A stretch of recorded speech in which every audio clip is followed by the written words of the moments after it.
ओबीसीचं काम होणार असलं तर त्यांना महामंडळ ही आपलं काय उपसमिती गठीत केली असं म्हणणं आहे. तुमचं म्हणणं आहे गठीत केली, चांगली गोष्ट आहे, हरकत नाही, आमचं काय म्हणणं नाही. पण मी माझ्या समाजाला आरक्षण मिळवून देण्यास सक्षम आहे.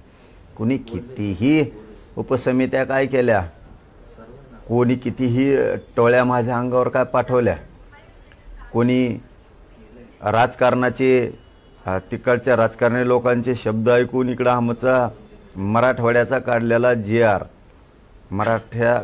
तो काढलेला GR कुणबीच्या बाबतचा किती कुणी अफवा आहे सोडल्या काय केलं तरी माझ्या गरीबाला आरक्षण मी देणार, देतोय, हे माझ्या गरीब मराठ्यांना पटलेलं आहे.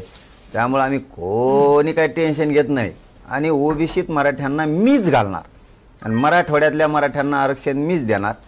त्याच्याशिवाय मी आणि माझा समाज माग हटत नाही. त्यामुळे कोणी किती काय झालं तरी आम्हाला काही फरक पडत नाही त्याचा.